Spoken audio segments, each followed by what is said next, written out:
Friends, आज हम बात करेंगे जीटीएल इंफ्रास्ट्रक्चर लिमिटेड के बारे में। और जैसा कि आप लोग देख पाओ दोस्तों, जीटीएल इंफ्रा में आज के दिन हमें एक तेजी बनते हुए दिखाई दे रही है। और अगर आपको याद हो दोस्तों, कल के दिन भी 4.5% के करीब जीटीएल इंफ्रा में हमें एक तेजी बनते हुए दिखाई दी थी। तो आज इस वीडियो के माध्यम से हम लोग जानेंगे दोस्तों कि जीटीएल इंफ्रा में ये जो तेजी हमें बनते हुए दिखाई दे रही है, क्या ये तेजी का सिलसिला ऐसे ही जारी रहेगा या फिर आने वाले समय में हमें जीटीएल इंफ्रा में गिरावट होते हुए दिखाई दे सकती है। 5G से रिलेटेड क्या न्यूज सामने निकल कर आई है, तो इन सारी चीजों को हम लोग डिस्कस कर लेंगे इस वीडियो के माध्यम से। तो मेक श्योर दोस्तों वीडियो को स्किप ना कर पूरा देखो, ताकि आप चीजों को सही से समझ पाओ और अपनी खुद की इन्वेस्टमेंट डिसीजन ले पाओ। लेकिन दोस्तों मेरी आपसे एक ही रिक्वेस्ट रहेगी कि चैनल को सब्सक्राइब और वीडियो को जरूर से लाइक कर देना, ताकि आपको इस तरह की अपडेट्स रेगुलर बेसिस पर मिलती रहे। तो चले फ्रेंड्स, वीडियो को स्टार्ट करते हैं। तो सबसे पहले अगर इसके आज के कारोबार पर नजर डाले तो स्टॉक जो ओपन हुआ ₹1.15 में, हाई बनाया इसने ₹1.20 का, लो बनाया इसने ₹1.10 का। और आप देख पाओ दोस्तों ₹1.20 में इसने आज के दिन क्लोजिंग दिया। साथ ही साथ इसमें हमें 4.35% की एक तेजी बनते हुए दिखाई दी है आज के दिन। अब दोस्तों इस आर्टिकल को देखो, इस आर्टिकल को देखकर आप समझ पाओगे कि इन्फ्लेशन से टेलीकॉम सेक्टर को किस तरह से इफेक्ट पड़ता हुआ दिखाई दे रहा है। और ये जो टेलीकॉम सेक्टर में हमें इफेक्ट पड़ता हुआ दिखाई दे रहा है, ये इफेक्ट का असर डायरेक्टली इनडायरेक्टली हमें जीटीएल में आता हुआ दिखाई दे रहा है। अब इन्फ्लेशन बढ़ने के कारण दोस्तों mobile usages, mobile phone services में हमें बहुत ज्यादा ही इंपैक्ट पड़ता हुआ दिखाई दे रहा है। और जो टेलीकॉम कंपनी जो रेवेन्यू ग्रोथ है, उसमें हमें 2 से 4% की एक गिरावट होते हुए दिखाई दे रही है, अगर पिछले 9 महीने से हम लोग कंपेयर करें तो। अब ये रेवेन्यू में हमें किस वजह से गिरावट होते हुए दिखाई दे रही है टेलीकॉम कंपनीज के, क्योंकि जो स्मार्टफोन का प्राइस है उसमें बढ़ोतरी होते हुए दिखाई दे रही है। मोबाइल का जो सर्विसेज है वो सर्विसेज में इंक्रीजमेंट होता हुआ दिखाई दे रहा है। मोबाइल का टैरिफ प्लान भी हाइक होता हुआ दिखाई दे रहा है। और इस वजह से 4G का जो यूजर है वो हमें कमता हुआ दिखाई दे रहा है। अब देखो दोस्तों, इन्फ्लेशन के वजह से किस तरह से टेलीकॉम ऑपरेटर्स को जो वो नुकसान सहना पड़ रहा है। अब यहाँ पर देखो दोस्तों, भारत एयरटेल ने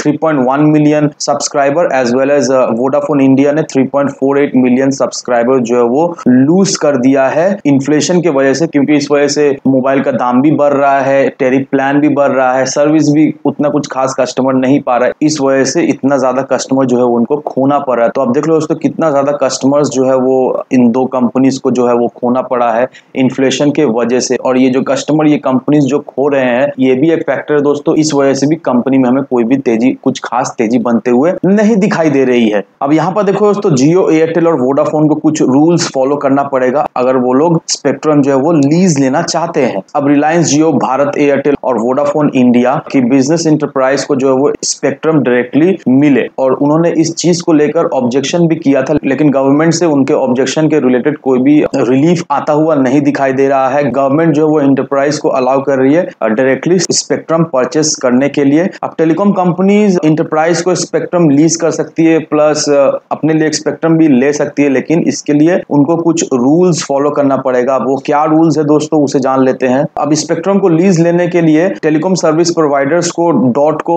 ये सारा डिटेल्स जो वो देना पड़ेगा कि स्पेक्ट्रम को कितना बैंडविड्थ चाहिए, कितना पीरियड के लिए वो लोग लीज लेना चाहते हैं, कौन सा ज्योग्राफिकल एरिया में वो लोग लीज लेना चाहते हैं, उनका कोऑर्डिनेशन, ये सारा चीज जो है वो डॉट को देना पड़ेगा लीज एग्रीमेंट के 15 दिन पहले। अब डॉट ये जो डायरेक्टली इंटरप्राइज को जो स्पेक्ट्रम लीज दे रही है, ताकि वो लोग खुद के एक प्राइवेट नेटवर्क सेटअप कर पाए अपना इंटरप्राइज चलाने के लिए। इससे टेलीकॉम ने काफी ज्यादा ऑब्जेक्शन किया था, लेकिन इस ऑब्जेक्शन का कोई भी हमें पॉजिटिव रिजल्ट टेलीकॉम के फेवर में आता हुआ नहीं दिखाई दे रहा है। और अगर इंटरप्राइज अपना प्राइवेट नेटवर्क और ये सब सेटअप कर लेते दोस्तों, तो इससे डायरेक्टली इनडायरेक्टली टेलीकॉम कंपनीज के रेवेन्यू में as well as customer base में हमें गिरावट होते हुए दिखाई देगी। और इस वजह से टेलीकॉम कंपनीज जो है वो काफी ज्यादा ही चिंतित है। अब इसका सोल्यूशन में भी इन फ्यूचर आता हुआ हमें दिखाई दे सकता है, लेकिन अभी तक कोई भी ऑफिशियल बयान नहीं आया है इसको लेकर क्या किया जाएगा। अभी तो इस आर्टिकल को देखकर हम लोग समझ ही पा रहे हैं कि गवर्नमेंट जो है वो अलाउ कर रही है इंटरप्राइज को स्पेक्ट्रम लीज पर लेने के लिए। तो अब देख लो दोस्तों, ये सारा चीज लेकर अभी टेलीकॉम कंपनीज जो है वो काफी टेंस्ड है। और इस वजह से दोस्तों टेलीकॉम कंपनीज के सेक्टर में हमें काफी ज्यादा ही नेगेटिविटी होते हुए दिखाई दे रही है, क्योंकि सरकार के इस डिसीजन की वजह से टेलीकॉम कंपनीज काफी ज्यादा चिंतित है, क्योंकि आने वाले समय उनका रेवेन्यू में इस वजह से